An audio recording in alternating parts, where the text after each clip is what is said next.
So, Hmm? it's outside and everything is like fall looking and, all Yeah. the things turning colors. And Yeah. apparently we're going to get snow next week. No, I didn't Yes. hear that. Well, just a little bit on Monday, which is, I don't know. I mean, I like snow. I like cold weather, so it's all Oh. right. But it feels like fall just started, and now I think we're rushing through it, which is kind Oh. of weird. No, no. No, Snow, no. no snow. Every time the fall begins and the house has to start, the house like literally will be like, all right, I guess I'll heat it up. That's what Mm-hmm. my house is like old, and like when you hear the heater kick on in the basement, it's like, all right, here we go, another winter. Like you could hear the whole house just being like, all I'm right, still here. I hope we can make it through to the spring.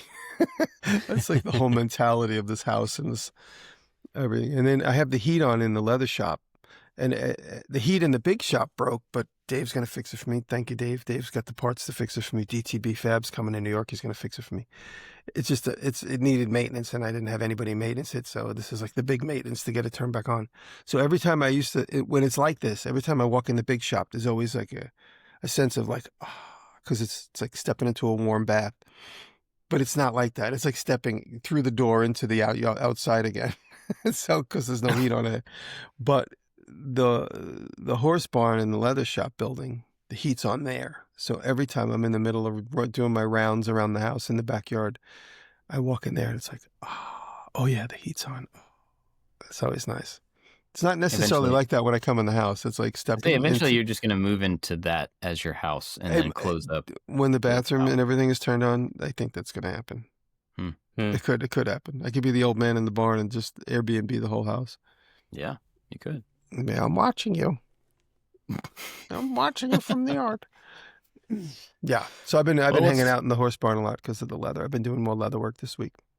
Are you going to ever call it anything else other than the horse barn? Because it's never had a horse in it, and it's probably never going to have a horse in it. No, Rachel always says we should just call it the art barn. But then that's everybody's, I call it the leather shop or the TV barn, because everybody around, when I say I'm in the barn, they're like, which one? I just say the TV show barn. And that's what everybody around here knows, the TV show barn. I'm in the TV show barn, or I'm on the main street The art show. barn sounds like a terrible chain art store. The art barn. For scrapbook moms. Yeah. That's a good idea. You should sculpt like giant metal numbers. A big one and a big 2, that are like 3 stories tall, and put them barn 1 on and the barn building, in front of the building, or whatever. And then barn 1 and like, barn 2. Yeah, barn 1 and barn 2. Or, some big icon in front of them, some cool sculpture in front of each one of them or next to each one of them. That could be the identifier for that, Yeah. Yeah. So buy the monkey barn, or just have a giant monkey outside. Or it's not a bad idea. I don't know. Plasma cut something. Yeah. Yeah. So, and then I started the project this week. When I very first decided to work out of my property upstate, I owned my property before YouTube or anything. And I was honestly, I was a little intimidated by it. I was like, I have this house. I don't know what to do. I don't have the money to do anything really to it at the time. And then when I started getting more popularity on YouTube, I was like, I should have a shop upstate. And a timid approach to me building a shop was I bought 2 shipping containers. And now they're very expensive, but at the time they were $3,000 each. Now they're like $6,000 and $7,000, I'm told. So I have 2 shipping containers in the yard, and we plopped them side by side with about 15 feet in between them. And I never got to doing anything there. They're just full of junk right now. They're not completely packed. There's still plenty of room in both of them, and they could also be organized. But now that section of the yard is really getting my attention. So now here it is, almost 12 or 13 years later. I haven't done anything to these 2 shipping containers. When the TV show was shooting in the yard, they spray painted the side that faces the building black, just so in case there was a flash, you wouldn't see a shipping container. So one side of them was painted black, the other side wasn't. So they got shoved together over the time doing some yard work, because the road kind of came through there when we built the big building, barn 1. And so now I hired a guy, painted them black, so they're fully painted black now. And just yesterday, I had a guy come in, and we're going to pick them up and move them, organize the earth underneath them, because right now the earth is tilted. So the 2 of them are just like sitting there. They're kind of crooked. They're not quite straight. and I can't move them. They weigh 10,000 pounds each. I was able to shift them around a little bit with my backhoe, but not enough to really put them where they need to go. So I'm going to get the guy who I bought them from to take them out. We're going to prepare the ground there, and then we're going to put them back, turned 90 degrees to where they've been for 10 years. And I'm going to have an open space in between them so it's going to be an open garage. We're going to put a roof on top. Me and Rob have been figuring this out. And I'm going to have another shop. So it's going to be the industrial shop. But it's really just going to be an outdoor space to put the backhoe and the tractor and lawn implements and stuff. So it's really just going to be an outdoor, open air storage. This kind of reminds me of Pete Townsend of The Who. He used to put a big number on his guitar. I think they were all Les Pauls. And so if you look at old footage or old photos of him playing, each one had like a number like 2, 5, 9. Oh, that's interesting. And you need a number system for your workshops. Yeah, so this is going to be outdoor workshop number 6. Mm-hmm. Something like that. You need your own address system, your own phone book for your different And you shops. know what's crazy? I opened up, so I have the 2 shipping containers drawn in Illustrator, just everything drawn to scale. And I'm thinking of what would the truss look like? I could hire a company to just do steel, so it's just a thin steel top. And I said, wouldn't it be nice if it had a hand-carved truss? Because they only need like 6 of them, like front to back. It's 40 feet, about 6, maybe 7, who knows? So I thought, what if I get Brett? There's the guy who built my barn. He built the horse barn. I was like, what if I call on Brett to build me 6 really fancy trusses? Because I would only just pay for the trusses. It's not like paying for a whole building. It would be a little less expensive than I paid for the horse barn. And so that was on Saturday afternoon. And I haven't seen Brett in like 2 years. The next morning, I bumped into him at a garage sale. Oh, wow. It's crazy. It's so crazy. We were at a flea market. And I said, I was just thinking of you yesterday. And I told him what my plan was. And he's like, send me some pictures. I'll send you some pictures. Like he said, he's done that. He's built trusses that go over shipping containers. We'll make something. So that's the plan. I mean, it's going to be springtime before any of this really gets done. But the groundwork is going to get done before the winter. Are the shipping containers bolted? Are they solid to the ground where they wouldn't shift? No, they're just sitting on dirt. I did have them on wooden poles. They say you need airflow underneath them. And I had them on wooden poles, but they just got smushed into the ground, like sideways, just like a log. They were just sitting on like a round log just to have a little bit of raised up space. But no, they're just sitting. I'll send you pictures. They're just sitting on the muddy ground. And I was able to pull them around a little bit with the backhoe. But like I said, not enough for me to be like, okay, this is how it's going to be. And I guess if you lift them up onto something, then you have to be able to have a ramp going into them, even if it's a short distance. To be able to get things in and out of them. Yeah, no, so we're just going to do a pad that's like a few inches high. So they're going to be sitting on a pad. Yeah, well, a pad of gravel, because I can't afford a pad of concrete right now. But we're going to level the ground and put them on a pad of gravel. I gotcha. Yeah, I'll send you a picture now. So what you're seeing is just all muddy around them. And they're already, in this picture, you see the 2 ends before they were fully painted. They're already turned 90 degrees to that now. But that's only because I'm just trying to make a plan. But they have to go completely out of the way and then get put back. If you see the pictures that shows the 2 containers and then the backhoe, as it goes back towards the backhoe, that would be the back of my so-called garage, outdoor garage. It's about 4 feet down. So the whole ground is on a hill. So there's a lot of backfill that has to happen. Yeah. But that's my latest workshop. I'm going to just change the name of the channel to Jimmy's Workshops. Workshops. This is going to be really cool, though. Yeah, it'll be an outdoor love space. This idea. Yeah, it's just going to be an outdoor space. I'm not going to try and heat it or close it in or anything. Yeah. But we'll have a roof on it. I got some reference pictures I found. And now that I've Googled it a little bit, every 2 minutes I open up Instagram, I'm getting fed. Yeah. I'm getting fed shipping container stuff. So I just sent you one, but it'll look more elegant than this. This was just on Facebook the other day. Oh, yeah. That's cool. Yeah. Now you guys are going to get the ads because we're talking about it. Right. They're listening. Unless you sit on your phone. So I'm working on that, and then I'm working on this chair project, which I'm really excited about. It involves everything. Wood, walnut wood, steel, straps and blacksmithing, and then leather. So it's... A few years back, I made these stools where it has these footrests that are welded on the legs, welded in place on the legs. And I want to explore that idea more of taking wood and wrapping steel around it and welding it in place so it can't come off. No screw, no nothing, no nothing over time will ever get it off unless you cut it off with an angle grinder. So these chair sides that I made are going to be connected with a few key steel rods left to right with cuffs that grab the wood. So the wood's going to get grabbed like this, and then I'm going to weld a rod between them, and then over that I'll put leather. And the rods will be far enough that a lot of people know my plan, and they keep asking me. They said, will you feel the rods when you sit on the leather? No. See, and so I'm going to make the steel rods come down further. Having a cuff around the wood, and this is, I don't know the answer, this is why I'm asking this. Mm-hmm. Is there a danger of that wood swelling in that cuff or not being able to swell in that cuff, or would it swell in the other direction, like in the long direction to where it wouldn't? It's only about a diameter of about that big. So if it swells at 1%, expansion is just not much. Yeah, it's not much. And you don't have to build that into the. No, and if it develops a looseness over time, what I'm also going to do is I'll put a screw from the cuff into the wood and then weld over it, so you won't ever see it. There's no way it's going to slip and slide. Oh, gotcha. It might come loose over time, but it's not going to be loose enough to move around to make the chair feel like. Yeah. You know how you pick up an old stool and the legs are loose, you squirt a little glue in that crack and then it gets tight again? It might be like that. In fact, the stools in my kitchen are really beat up now. It's been 5 years. It's 4 tapered legs that are taper out from the top of the seat.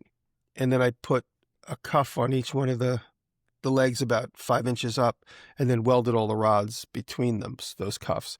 And it can't go down because it's tapered and it can't go up because it's tapered. But if you pick it up and feel it, it's slightly, there's a little bit of looseness to them because over time the wood has swollen and shrunk.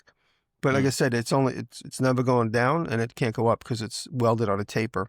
I don't know if that makes sense, but yeah, it does. The idea of taking wood and welding right on the wood, which is something that most people in the world would be like, you can't weld on wood, it's going to burn. But live with what happens. Burn it and just see the imperfections of it all and just live with it and see what happens. It's natural. Can't be wrong if it's natural, right? That's right. Cool. So I'm kidding about that, but I'm just going to experiment and see. When I've done it in the past, I wet the wood and then I welded it. It inhibits too much of the burn. Oh, yeah. But you get a little burn. And you could sand it out if you don't like the way it looks, but I might leave it. We'll see. We'll see how it goes. It's all part of the process. It's just playing around and having fun. So that if I get that video done, that'll be out this Sunday. Right on. Well, David, what have you been up to? Well, if I'm being honest with myself and you guys, I am exhausted. I am just complete. I need a few days of not doing stuff. Last month I had 3 videos that were due, and that is about my max because, I edit all my own videos. I do everything except for run the camera. And so it's the beginning of the month and I don't have any videos that are due until later. So I'm taking it easy this week. I thought I was going to start our wedding rings. So every year I make new wedding rings. We retire the previous year. And I got all the supplies to do so. And then I decided to do lawn work instead and just catch up on some house stuff. So I don't really have anything to report on that's new. I have a couple of projects that are in the works, and I have a project that I want to do, and I think I know what the 2 videos that I need to do this month are going to be, but I'm just not motivated to do them right now. Yeah. And part of it feels like laziness because for 11 years, I just did the work. And now it's kind of like, I don't want to do the work this week. And I don't know if you guys ever get to this point, but nothing that I do is hard. I don't claim that for the most part, what I do is pretty easy, but there's a lot of easy work, Mhm. and it takes all day, every day. And so I'm kind of easing into this month. I think, I've heard people say that, a dream job is still a job. And I think Mhm. that's the truth. Mhm. Work is work, whether it's hard work or work. It still takes attention, takes time. It takes you away from doing other things. I mean, and I feel that same thing that you mentioned about, you do a thing so often if you feel like you want to take a break from it, that almost feels like you're being lazy. But I think that's just our nature to want to feel productive, and then our natural I need to rest, fighting against that nature of feeling productive, and those two things kind of being at odds for a little bit. It does feel like you're being lazy, but I'm a true believer in that to do your best, you have to rest. That was not supposed to rhyme, but it was actually pretty good. So I might put it beautiful. It was But beautiful. I think to be able to do your best in anything, you have to have time where you're not doing it. You have to, as a father, as a husband, to be my best there, I have to have times where I'm not parenting. You know what I mean? Like I need to go do Mhm. stuff for myself. I need to go run. I need to do these other things to reset, to rest, so that I can actually be there and not be 100% distracted all the time. And I think it's the same thing with work. You have to have time off. It's good Yep. for you. There's also part of me that worries, like if I don't do the work that I need to do this week, that means the end of this month will be just as bad as the end of last month, and I repeat the cycle. So Yeah. I need to just spend a day brainstorming smaller projects that still excite me and that could have potential to do well on YouTube as well. I could do a tips video, but I don't get excited to do a tips video. I could make, I need a serving tray. I could make a video about making a serving tray, but I'm not excited about making a video about a serving tray because it seems too simple. There's not a challenge in there yet. I don't know. I need quick wins. I need to figure out what those quick wins are because I complicate things the more I do something. Like, every project needs just a little bit of a challenge to get you excited about it. And so when you do woodworking over and over and over again, you find ways to complicate it. So I'm going to push back. Man, I hear an echo in our headphones. I do hear the echo, yeah. Sorry, everybody listening. It's Jimmy. It's not me. It's not actually him. We have some technical problem we can't seem to get rid of. So I apologize for the echo. What was I saying? So push back a little bit on the last thing you said that I now can't remember. You said, small things. So I too have felt over the many years, I just need to sit down and come up with smaller things that I can do to give myself some margin. And those things occasionally work out. They occasionally are interesting to me to find something small to do. But I think more often than not for me, when I do that, I'm just trying to buy myself time. And I'm buying myself time with a less interesting topic, with a less interesting project. Instead of, and this is what I've been trying to do for a couple of years now, is to adjust my schedule to allow for more interesting things that are not, they don't have to be small. You know what I mean? I used to try to come up with ideas to fit in the gaps, just to build some sort of false margin that would eventually get taken away anyway. And so when I cut down the number of videos I was doing, part of that was like, I don't have to have as many pieces if the pieces have more time and the pieces get more attention and they have a little bit more margin. Now, it's different for everybody, so I'm not trying to project that on you, but I felt the same thing. And I could not make that work. I could not come up with enough smaller ideas that were interesting to me or would be interesting to other people to be able to do that. Yeah, I saw a video. This is maybe tangentially related. I came across this video a couple days ago from a guy I've never heard of. I know nothing about him, so take for what it's worth. A guy named Adam Ivy. And I didn't even look at his channel. I just watched this one video for some reason. But it's called The Creator Middle Class is Collapsing. And it's about 11 minutes. he's probably trying to sell his course or his something. But I think the way that he broke this video up was actually really interesting because he talked about these two people starting YouTube at the same time, and they grew to a certain point, and then one of them tried to do more of the same. One of them tried to do different things. And he talks about how like YouTube as a job, as a platform to get paid from, it's not what it was, I think maybe on purpose. And it's making it harder for people to continue, like we were talking about, to continue to do the thing that you love to do at the same pace. It just doesn't work the same as it used to because the system that you're working within that you don't control is growing in a different direction. It's changing for the different focus and stuff. And it was nothing that I had never heard before, but I think he actually had a really organized way of talking through it and about how the danger can be that we rely on trying to just make videos and not trying to build a business that has videos. And we've talked about this before, you know, but he said it well and kind of gave me a different I need to be really careful not to just be a person that makes videos, because I think that is very, I don't know, dangerous. I think it's fragile. That's the word I was looking for. I think that's a fragile thing for us to continue to do. Me to continue to do. Anyway, I'll put a link to it if anybody's interested. I totally stomped on what you were talking about. Sorry. No.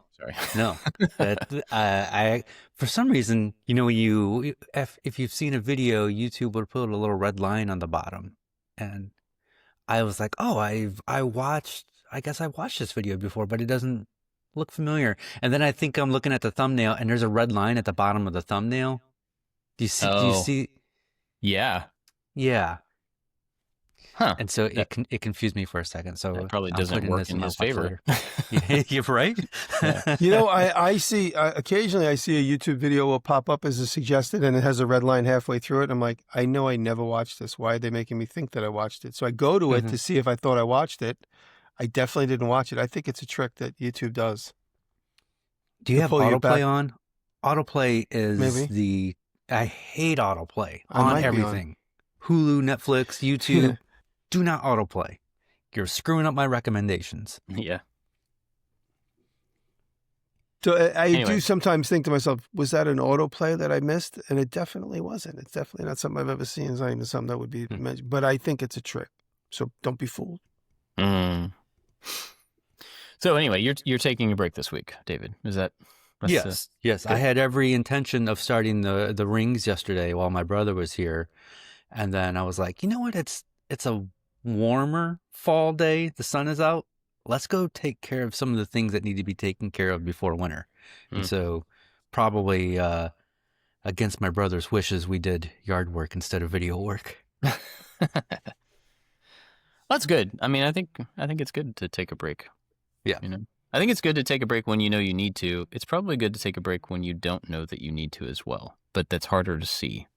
You know, but I think more often than not, we probably should have a little bit. Do you guys ever think of a vague excuse to get in your car and go for like a 20-mile drive? I used to a lot when I was younger. I don't think I've like done a mental that break in years. I always say to Rachel once in a while, she's like, where are you going? I go, I just have to go for a drive. And I'll drive all the way to Catskill just to buy a spring from Harbor Freight that I know I have. But it's really just a drive. It's just a thinking drive, sort of a meditative drive. Inspirational, look around, see what's out. There are times that go by, and the day before yesterday was one of them. At the end of the day, I was like, I never even got my car today. I didn't even start my car. I didn't have to go anywhere. Tomorrow I have to make sure I go somewhere just to get out of the house. Yeah. And my lease is up in a couple weeks, and I have 14,000 miles on it, which I get 10,000 miles a year. So I'm like under half of the miles. I might go 3 days without getting in my truck at all. Yeah. I end up being at home for a day or two. And if I do end up leaving the house, it's like just to take a kid to a practice or go pick up somebody or something. It's not really because I have to go anywhere. Yeah. But so I had an interesting little little thing happened a couple days ago. I've been out working on the pool house. Yeah. And it's moving along nicely. I had some like water leak issues around the base of it that I was able to solve, and no big deal. But I was out there working, and my neighbor, who I've known my entire life, she walked over and said there was an estate sale happening 2 houses down from us last week. And she said, I was at the estate sale, and the city inspector was there, building inspector, and he saw your building, and he told me he was going to send you a nasty letter because you didn't pull a permit for it. She was like, I just want to let you know, just expect that that's coming. And I said, well, what was his name? So she gave me his name. I immediately called him and left a message for him. And I was like, hey, I heard you had a concern about my building. It's 163 square feet. Anything under 200, you don't have to have a permit for, I was told. So, I just want to let you know, like, I checked into this and there's no... Then poo-poo. And if you need anything, just call me back. And I was trying to be real like, hey, it's no big deal. Just trying to save you some trouble. And he called back, and it was funny because I knew it was him when he was calling back because of the description and the thing. And I was like, hey, this is Bob, and like, hey, what's up? And he, Hey, buddy. like, hi, my name is, and he said his name, and he sounded like he was going to be all like grumpy and stuff. And so I just tried to, hey, cool, it's good to hear from you. Did you get my message? And then he immediately switched. He was like, oh yeah, thanks for calling. You actually saved me a mailing, and I didn't have to do this. And we just had a couple of concerns because you didn't pull a permit, but now you told me about the square footage, and yeah, that's good. And then he was like, well, what about the roof on the side over the pool equipment? And I said, well, I called your office and I asked about this whole thing. And they said that the square footage was just the framed walls, the exterior of the framed walls of the building, not the roof line. And I said, I don't remember the lady's name, but I spoke to a lady in your office, and that's what she told me. And he was like, well, I think you might have gotten some incorrect information there, but I can talk to the city planner, and it's a pool house. I don't think it'll be a big deal. And I'm like, well, it's not documented anywhere. I didn't say this to him, but I was like, it's not documented anywhere. And I called and talked to somebody in the office at the city about it, and that's the information I got. So if that's not correct, you all have a problem. Like, you need to have it documented. Anyway, so he said, I'll talk to the planner, and I don't think it'll be a big deal. He was like, the other issue is that it's right up against your property line, and you have an easement. And I said, well, actually, we don't have a utility easement on the back of the property. It's just on the sides. And he was like, oh, well, I got your thing here. Let me oh, yeah, you're right. I was like, I promise you, I'm not trying to get away with anything. I called Right. and asked about all this stuff because I was trying to do it the right way. It just didn't need a permit. He was like, oh, okay, well, what about the roof? How big is the roof overhang? That's 16 inches all the way around. Okay, well, it's like he was looking for something. He was like, and he seemed like a nice guy. He was not being gruff or like pushy. It was just like, I guess he's used to having an authority over something, and when he couldn't find something that he could enforce or complain about, or he was just like, okay, well, okay, okay, well, I've got your number. I'll call you back if there's a problem. I'm like, cool, sounds good. I appreciate the help. I was trying to be real thankful that it wasn't a big deal, but now I'm on the radar. So now I'm expecting, I've never dealt with these people before, but I just know inspectors in general, city officials in general, want to be included. They want to have authority. They want to be able to. You better start shopping for a Komatsu bulldozing soon. Man, if I had to take that down, we would have a pretty serious problem. No, but anyway, so I kind of imagine that I'm still going to get a call about something, and they're going to be keeping an eye on everything soon. But are you going to have electric in it? Is that going to be another concern? That was my question. That probably will be a concern, but he didn't ask about it. So as of now, would you need an electrical permit? There are no plans for electrical. As of now, you need a plug. You need a lamp. Oh, I know, but it doesn't matter. As of now, there are no plans. There's a panel in where the pool equipment is. They put in a sub panel there, and so eventually, I'll probably run a circuit or two. And I don't have a lot of extra headroom in that as far as the voltage. So I can't do much. Like I don't Right. plan on doing, I'm not going to run like a kiln out there or anything. Right. But I will have to probably have some exterior lights eventually. But when he asks about that now, for now, You I have could. No plan. It's a storage shed. You right now. could. I've always wanted to experiment with them. And you get those little solar packages out of Northern. Did you ever see the Northern catalog, which is like it's like Harbor Freight on Northern Tool? steroids? Yeah. Yeah. Yeah, they always have like a little bit more beefier, crazier tools. They sell these solar packages for like a little hut in the middle of nowhere. So you could buy different wattages of a solar package for little independent buildings. So you could at least charge a phone and have lights. At the very least, I don't think you could run any equipment off of these things, but for a few $1,000s, you could buy a whole system. Comes with the battery bank and the solar panels and whatever else you need to make a little solar generated system. I saw a video, and I can't remember the guy's name. We talked about it at one point on here. It's like 8-bit something. But anyway, it was a guy who had a little shed in his backyard that he was using for his studio or something. And he had a video about using those big battery banks, like the EcoFlow kind of battery things, and putting in just enough solar on the roof. And it actually wasn't that much to be able to charge 2 of these throughout the day. And then when he was in there at night doing his work, he had enough power to, And so my roof is not facing the optimal direction for solar, but I think I could probably still get something out of it. So that might be an option in the future.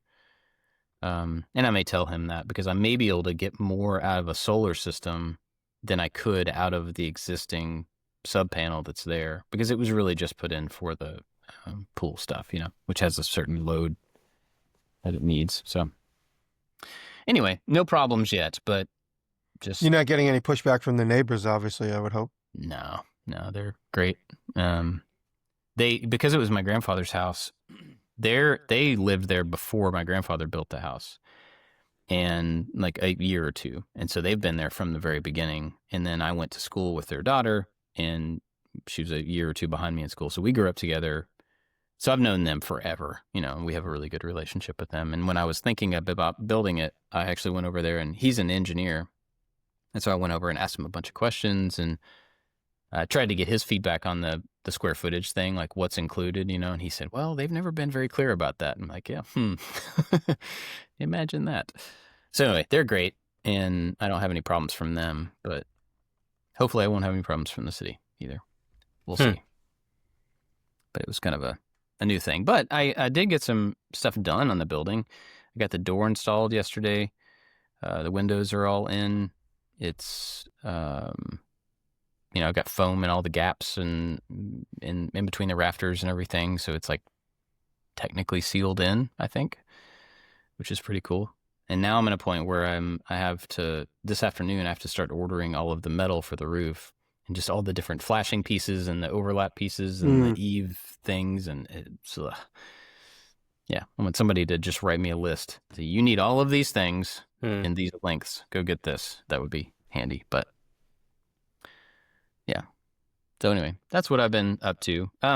This is funny. Yesterday, my oldest son is a senior in high school, and he asked me last week if he could job shadow me. All the seniors were supposed to job shadow for this that's one day of the interesting. week.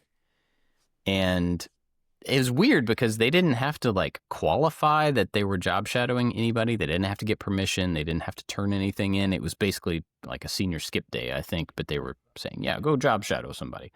Anyway, he asked if he could job shadow me. And so yesterday he came down with me, and I showed him, just like answering emails and shipping orders and all this basic stuff. And we built a list at the beginning of the day. These are all the things that I have to shoot today. These are I have to shoot this thumbnail, and I have to do this ad, and I have to do all this. Here's my list. First thing we're going to do is go install this door. I'd already gotten the door installed, but we had to go like add the shims and get it squared and all of the detail stuff. And I'm like, this will be maybe 30 minutes, an hour tops. I was out there for 2.5 hours trying to get this stupid door to work correctly. Meanwhile, he's just like, what is that? Sorry, that was my printer. Oh, it sounded like bagpipes. That's what it sounds like. Anyway, he was out there for like 2.5 hours, and him just standing there next to me going like, does it usually take this long? Like, no, it doesn't usually take this long. I got things to do. Oh, it was such a pain because it was supposed to be a quick little thing that we weren't even filming, because it was like, I talked to the camera and I'm like, yeah, I'm going to put some shims in to make sure it's square. Stop recording. And then I had to do it, and it took forever. But I think it's a good segue into our kind of topic we had, because I had a plan for the day. I had a certain number of things that normally I would have been able to get through them all and get them all done. But something that I wasn't expecting just offset my entire day. Yeah. And I got 20% of what I needed to get done in the day. Yeah. And you brought this up, Jimmy, from, how did you say it? I don't remember exactly how you said it. Well, I often set goals for myself for the day, but when I look back at this week and I look at the chair that I'm building, it's walnut, it's steel, and it's leather. So I had already prepped over the weekend, gluing the chair parts together. So it's 2 chair sides that are going to be connected by steel, and then you would sit on leather straps or leather slings.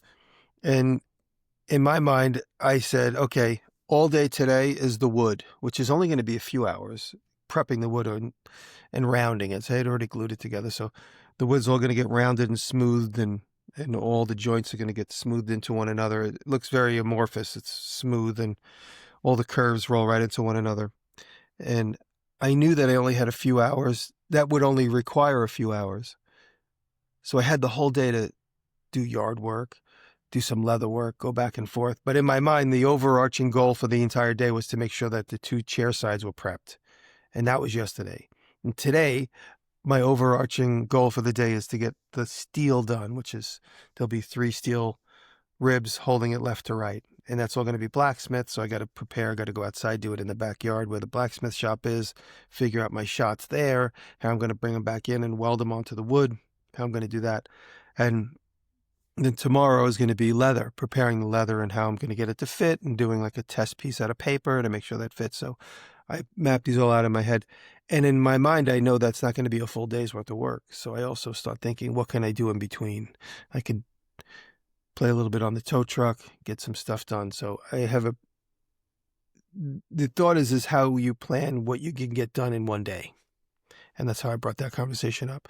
And sometimes, because of my OCD, if in the beginning of the day I plan this part is going to be done no matter what happens, I could sometimes still be out there before I go to sleep at 2, 3 in the morning trying to get that done, so that when I go to bed, I could say, I had all day to get that done. Even though I got it done late into the night, I got it done. So I do that from time to time. Well, pretty much mostly every day. So I'll say this much of the project has to get done by the end of the day. And I made a joke. I said, sometimes I look at the clock and I say, okay, by 2 o'clock, these 3 things are going to be done. And when 2 o'clock comes and those 3 things are done, I made a joke. I said, now my weekend begins. I could spend another 3 hours scrolling because I got my goal done. And then 5 o'clock comes and I got to come up with a new plan to have to get done by 9 o'clock. So this is how my mental works. Even though I'm not good on spreadsheets or writing anything down, my brain does have a big magnet board, and I'm always shifting things around on that magnet board in my brain for the day. And I'll do these overarching goals, say by Friday, XYZ has to get done. So those are always the last in line at the end of every day because it's not Friday yet. But come Friday morning, that becomes a priority, gets moved up on the magnet board in my brain. Now, you've talked about in the past, like sticky notes, and how you had these big boards of sticky notes and stuff in the shop. Do you still do that? Because that felt, This is a sticky note for me to do a video from 2 years ago. I do sticky notes, and I have 3 sticky note pads in front of me. I do a lot of sticky notes. Still, I go and they fluctuate where I don't do any for a while, then I start doing them a lot. But what I those have are like now, long-term things, not within a day stuff to accomplish. yeah, and what I do now more than anything is I have these pads everywhere I go now. It's like this real OCD in mine, and random thoughts I write down on the pad. So I have them in the leather shop, I have them in the kitchen, I have them here, and I have them in my workshop, the TV barn. And I'll go to them and they'll see random notes on them. And I never throw the page away. I tear it off and stick it in the back. And I occasionally get to the very last writable page when the whole stack is behind it. I tear a page off and stick it in the back and tear it off and stick it in the back. And so it's almost like a diary. I do also keep a notebook where I usually write in my notebook when I'm on an airplane or I'm on a long trip where I'm not at the driving wheel. I don't typically day to day write in those notebooks like the journals. I write on these random pages. And if I draw something I think is cool, I'll take a picture of it so then it's in my phone. So if the page gets lost, it's not a big deal, but at least I have it. So yeah, I like the idea of a magnet board in my brain. And I always think, because now then I'm going to be 59 in April. And I think to myself, when is that day that magnet board is just, it's like a computer with like water poured on it. Like, when is it going to be, the older I get, when is my magnet board just going to stop being magnetic? I'm going to be acutely aware of when my memory starts to fade. Yeah. But I think at that point, that probably will happen slowly to all of us. And I think you can start adjusting your approach, as that happens, to put it down on paper more, or find another, put it in your phone, or find another solution to. It's almost like it's easier. I had to mute to cough, but you're muted. Am I muted still? Oh, you're good. Yeah, I had a cough. I worry. This is a different episode, but I often worry, or at least I try to be aware of that moment where I'm just shuffling around, moving stuff around. Like, I watched my dad get to that point where his daily goals were just moving stuff around to clear spot for more stuff. Not that my dad was, when I say my dad was a hoarder, I'm not joking. He was a hoarder. I'm not like my dad in that way. I do have a lot of things, but I give a lot of stuff away, and I'm like, in a minute I'll change everything around. But I really don't believe I'm like my dad. Like, I'm not buying blenders. I'm buying useful, expensive things. We at my dad's house, we threw away so much stuff. Like, about 95%, maybe 98% of the stuff my dad had was not worth keeping. It was either given away or thrown away. My brother always says, he goes, when we have to clear your house out, he goes, I don't know what to do. I was like, just call up the maker community and just give it all away. So he goes, you could sell it if you want it, but you don't know what to do with it. But anyway, I forgot the point I was making. Oh, I guess the point I was making was, now that I'm getting older, and occasionally we go to these picks, me and Rob will go to these picks where it's some guy like me that had a lot of stuff. And in the end, you could see where he just started sunsetting and not putting stuff away. And then the stuff is just all discombobulated. I always wonder when that time's going to be for me. When I get to the point where I'm just like shuffling around amongst all my stuff that's like completely disorganized. Well, I mean, there's something to be said there for, like, getting ahead of that, and before you get to that point, starting to organize it in a way that makes it easier for other people to handle after you, or start getting rid of it now. I collect a lot of stuff. You can see behind me, I have a lot of toys and things like that. And I've tried to be conscious of not over collecting that stuff, even though I like it, because I know that I will have to deal with it, or somebody else will have to deal with it eventually. When me and my sister and my brother, I have two brothers, but John lives in California, so he hasn't been part of the recovery of my dad's house. We were just about to sell. I think we took an offer. My sister's in charge, so we took an offer to sell my dad's house. So I think that might go soon. But when we were dealing with it, it's really funny. My sister and I were sending stuff back and forth. There was a lot of Generation X having to deal with their parents' stuff. And there was a lot of memes and stuff. It's just weird timing how it's exactly what me and my sister and my brother had to deal with, all my dad's stuff. It's like, Gen X, try not to dump this on your millennial kids. Try not to leave them saddled with a house full of garbage and Christmas decorations and things that are completely useless.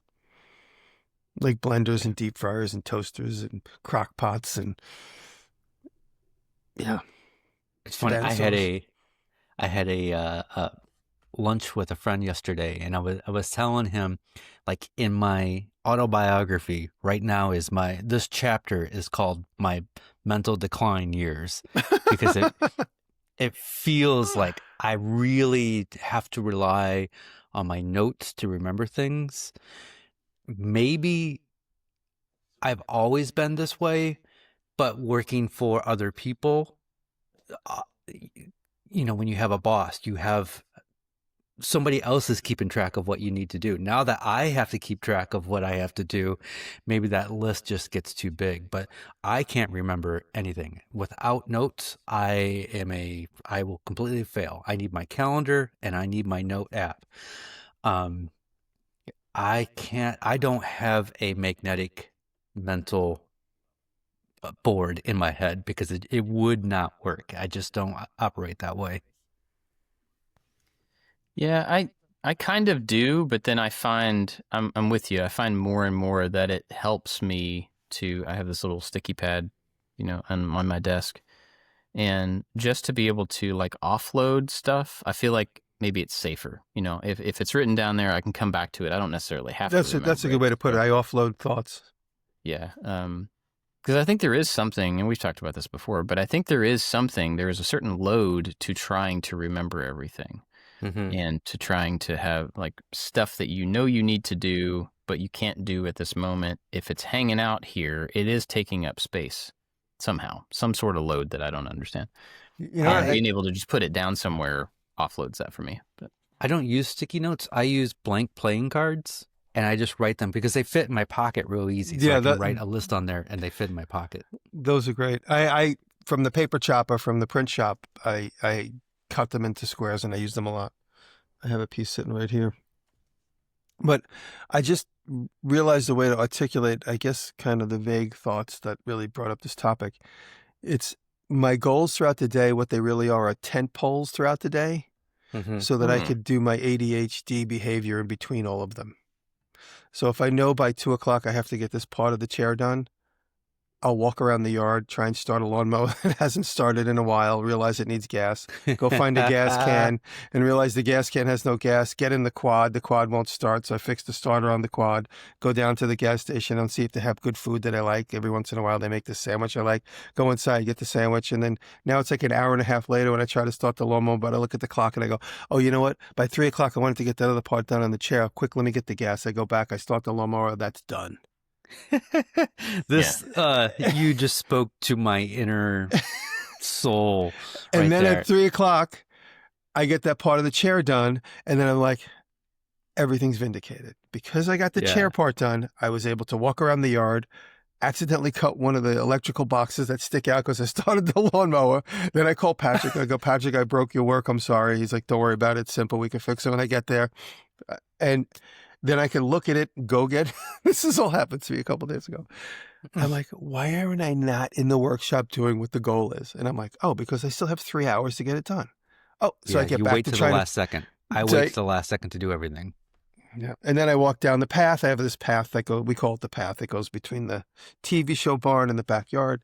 And I look and I say, oh, the light bulbs are out on the string. You know what? I remember a couple of weeks ago, I saw that box of light bulbs. And then I go to the barn, I'm looking for the box of light bulbs. And then I find the welding helmet. And I hold it up to the battery's dead in the welding helmet. Then I open the drawer and I'm looking for the quarter-size battery to put in the welding helmet to make sure that welding helmet now works, even though I haven't touched it in 2 years. And I get it working. I put it down. I'm like, oh, the light bulbs. And then I go and then I walk outside. I'm like, oh, I used the ladder 2 days ago. It's over at the house. So I go over to the house. I get the light. This is what my day is like in between me getting cool things done on Instagram. Patrick could tell you this exactly. Rob could tell you too. This is what it's like. And like Rob's like comes up, he's like, "What are you doing?" I'm like, "No, I'm trying to get this blower to work. Why don't you just use the battery one?" I'm like, "I know, but this should work. It's here. It should work." Yeah. That's life. Yeah, it's like being in. You're in like nested parentheses. Like you do a thing and then you do another thing and then you do another thing and another thing. And then you got to work your way out by solving all of those problems that you. Wow. That's a good title. And we didn't do it on the after show. Don't know what that means. That's usually where that happens. I mean, so I kind of ran into the same thing this morning. I didn't go for a run. I'm going to do it after. And that is part of how I set up my day is like, I really should run before I start working. And then if I don't, it kind of like messes up the rest of my, I got to find a spot for it, whatever. Anyway, I didn't do it this morning. So I had like 30 minutes before we started recording. And I said, I'm going to go down and just start cleaning my office and just tidy up. No big goals, just going to tidy up. So I sit down at the desk to start tidying up my desk. And I'm like, oh, look, I sold something on eBay. Cool. Well, I should just put that in the mail for them real quick. So then I did the little shipping thing and then tried to print the shipping label. And I can't print it on my label printer because that's at a different computer in a different room. And for some reason, it's not shared on the network. So I went in there and tried to share it on the network. I could see it on this computer, but I couldn't actually print it because the paper size was listed incorrectly. And then I had to figure out how to copy that and take it into that room so I could print it on that computer. It was like so stupid. And then I couldn't find anything to wrap up the thing with bubble wrap to put it in a box. And it took 30 minutes, like all of the time that I had to be productive and to do something useful, completely gone. And I got one thing done. So I'm with you. Like I still fall into the same thing. And my office is still a wreck. You know, it has been, will be forever. But I mean, I run into that too. And I think writing down the list of stuff that I want to get done in a day never gets done in a day. But the list stays, for me at least, it stays in one place. It's like stays on my desk. And so every day when I come in here, I look at what's not scribbled through from yesterday, and that becomes the first things that I have to try to do today. And then I just add more to that list, you know, as I go. And then when I fill up the paper, I just move on to the next one. But I don't think it's a great system, but it is something because then I don't feel like I'm having to retain, because I'm likely to forget that I have to shoot this thumbnail in time to have it ready when we need it, you know, but if it's at least written down somewhere, it helps. So I usually don't have, like it sounds like, Jimmy, you set a goal for, I have to get this one thing done, and then its actual priority kind of bounces around through the day depending on, but you still get it done at the end of the day. Yeah. Whereas I think I probably, usually, if I have a priority thing, that's the first thing I'm going to tackle, and I'm going to work on that until I can get it done. And then if there's extra time, I'll try to do the other stuff on the list. But I don't know. At the same time, when my son was down here yesterday, he was like, okay, so what does your day look like? You know, he's job shadowing me. I'm like, well, my day is never the same, ever. Like never, ever, ever. So what I'm doing right now and what we have to do this morning, it will be different. And it could change halfway through the morning. If I hear from, you know, a sponsor that needs reshoots on something, or a talking point needs to be added or whatever, like that can change the entire direction of the day. Which I don't mind that things are fluid and that they change all the time. But I do like to check things off the list and feel like I'm actually accomplishing stuff, you know? Mm-hmm. Which yesterday I did not. Do you, when you make an actual list, do you put stupid things on the list? Like, you know, you're going to check email. I know that I'm going to answer email. I always do that. But I put it on the list anyway because it's so satisfying to check that off. I do that all the time. I'm like, do I really need to put this on here? But I should, just because it looks like I have more things to do. Right. Well, how you guys ever get so anxious that you're like, I need to make a list, and you grab a book and grab a list, and then the only thing you could write down is like, go to the mailbox. The only thing you write down is make a list. Yeah, because you're like, wait, I don't know, why am I feeling so anxious? I don't have that many complicated things to do. I don't know. So that's when you like purge, you like make a list, breathe, wear the comfortable shoes. You know, you're like, write stupid stuff like that down. I don't know that that's stupid. I mean, it's not as like, you know, it's maybe not the things that have the mental load that I was talking about, the things that are really important, but it is still, it gives you a plan of attack. And if you feel overwhelmed with the number of things you have to do, even a simple plan of attack is still a plan of attack. It's still a way to prepare yourself by removing the little things so that you can do bigger things. I don't think that's stupid. I think that's just a different way to, it's a different level of detail, you know. Right. It's not good or bad. I mean, but what's stupid about it is it's not stupid. But what's stupid about it is I'll put check email on the list, and I check the email, and then I get to tick that off. I'm like, that's a win. And then somebody else will email me later in the day, Bob. Yeah. I have to uncheck that box. Email is stupid. Email is stupid. Maybe it's not the list. Maybe it's the email. Well, that's absolutely. I have a reminder on my phone and computer and everything that says exercise every day, every morning. And I know that I need to exercise, but I still have it remind me in case I neglected it like I did today. It's still going to pop up and irritate me. And every time I check it off, it like checks and then moves to the top of the list for tomorrow. And I know it's going to be unchecked. It's going to pop back up unchecked. Yeah. And so it's the same thing, but I have a reminder to go to sleep every nudge night to do at 2 a.m. something, then say that again. I have a reminder to go to sleep every night at 2 a.m. At 2 a.m. Wow. That Every used night to be my bedtime. Now it's midnight. 2 a.m. my phone will say, "Bing bong, bedtime." I'm like, but I'm not done yet. Any other thoughts on this? On trying to get stuff done in a day, trying to be productive, trying to make lists? Anything? No. I said, just allow yourself to be distracted. Yeah. So that thing that you put on the list, you just get done at the last second. Because it feels good when you wait till the very last minute to do the thing and then you still get it done before the deadline. That feels good. That's a win. Or get it done first, and then you feel like you've got it out of the way and you've got plenty of free time to do other stuff. But whatever. But like Jimmy says, you get it done first and then you take the rest of the day off. Oh, man, I just go to the next thing in the list. Oh. But yeah, different ways to do it. Cool. Well, big thanks to our Patreon supporters who support the show. They're awesome, especially our top supporters. They kind of go above and beyond, and I always want to say thank you to them. That's Works by Solo, Warren Works, The New Janky Workshop, Scott at Daddy Yourself DIY. Oh, there's a bug in here. That's cool. Rich at Low and Design, Pete Rondeau, Odin Leather Goods, Nick Ryan, Michael Menegin, Matthias Garnow, Corey Ward, Chad from Mancrafting, Albers Woodworks, and A Pretty Big Deal Inc. But we have lots of other people that support at other levels. People like, let's see here, Charles Yost. Charles has been supporting since 2019. Thanks, Charles. Thank you, Charles. We appreciate it. Everybody gets the after show at every level. So, you don't have to support at the top levels. We're just grateful for that. But everybody gets the after show. You get that link through Patreon, and it's a separate RSS feed you can put in your podcast player. There's also links there for the video after show if you'd rather watch us than listen to us. Well, watch us and listen to us rather than just listen to us. That'd be weird if the after show was just video with no audio. That's a terrible idea. Okay, anyway, go to patreon.com/makingit.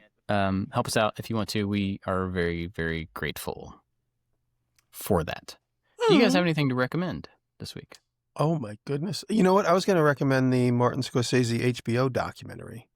Oh. And I mentioned it before. But the reason it stands out to me is because how many ups and downs his career has had. And, me getting older, I sometimes feel like I got to keep reinventing myself. And all the ups and downs he went through. Rachel kept reminding me, she's like, see? He thought he was over. See? Because he kept saying that. He goes, that's it. My career is over. He said that several times throughout the interview when he had a down movie. And then he always had a comeback. And I don't have the type of career he has. But, in my own little world, sometimes I feel like, well, that's it. I'm done. Time to go work at Dollar General. But that obviously never really happens. But the thought does come across my mind. Yeah. If I work at the milk run, I could really be Get free sandwiches. Best stock boy there. I think I could really do a good job. But check it out. It's interesting. And then obviously there's so many Martin Scorsese movies that we've all known. And there's a lot in there that I never even heard of that they talk about. Cool. Well, I did not come prepared for this podcast. I did not have a thing to work on, and I don't have a pick. And I'm going through my history, and I'm like, I didn't watch anything interesting in the last I'm groaning week, so. because that's me every other week. So I'm just being sarcastic. Yeah. I'll give you a pass, man. I'll give you a pass. I found, somebody sent me this. I can't remember who sent me this. Anthony, Brandon, somebody sent me a video called Building the Impossible Lightsaber. And it's this guy who has been building lightsabers and trying to make them work, not like fire, but, like a prop that will light up and the blade will come out and go back and stuff. And he's done a few different versions. This one is really cool. It has like a magician's cane, the spiral. The spring pops out. Yeah. Yeah. So it's that, but it has an LED thing inside of it. And so it has a motor on the inside that can make this thing extend and light up at the same time. And then it has to spin to stay rigid. So this magician's cane has to, it's stronger when it's spinning and tight. So it has to spin to stay tight, which makes the light on the inside of it flicker, which looks more like a lightsaber. It's really, really cool. Really cool. I like Huge amount of work that this person put into this thing. So, yeah, go check that out. It's pretty neat just to see, well, like whether you like Star Wars or not, it's pretty neat to see the amount of effort somebody's willing to put into something like that. Yeah. Have you guys? That reminds me because I'm thinking of the robots on the robots on Star Wars. Have you seen? I haven't seen it. I've only seen the clips. Whistling Diesel bought a robot and he's having to do stuff. I haven't seen the full episode, but it's so funny. Like he buys this whatever $40,000 robot, he abuses it. It runs into the mirror. It keeps running into the mirror. It keeps seeing itself and running. It thinks the mirror is a hallway. It just keeps running into the mirror, and then he tries to teach it to make breakfast, and it's like throwing the pan around. It just looks so funny. Yeah.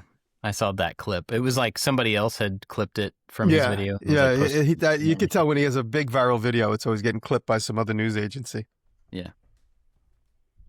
Oh, real quick, I meant to mention this earlier and it never came up. In case anybody doesn't know, the company Canva, I guess, bought Affinity, and Affinity is a company that for a long time made a program called Designer and one called Editor or something. I don't know. It was like basically a Photoshop and an Illustrator replacement. And they were like $50. Really good software. We bought them a few years ago. It's a great, there's no subscription. It was $50 for each one of these things. Last week, they announced that they were combining those products together and adding another one. So it basically, the new program is called Affinity. It has graphic design, it has photo editing and page layout, and it's 100% free forever. And I had just canceled my Adobe subscription because I was like, I barely use Illustrator and that's the only thing I use. I'm paying all this money every year. I'll just cancel it. And then if I need Illustrator, I'll just subscribe to Illustrator.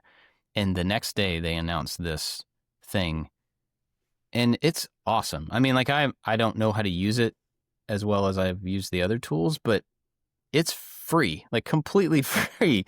And it's not like a skimpy, thinned down version of the software. They just took software that already worked that I had used before, put it in the same interface and gave it away for free. So if you're a creative person, you don't want to pay for Adobe stuff, I'll put a link to it in the show notes. I mean, I think they're going to give Adobe a run for their money for sure. Good deal. Yeah. Cool. Anything else? No. Oh, cool. All right. Oh, Jimmy, you're muted. That's why there was no sound. I said I'll tell a funny skunk story in the after show. That sounds fun. We had a skunk. Right, cool. Skunk problem. Skunk problem. Cool. Well, thanks for listening, everybody. Catch you next time. Love you.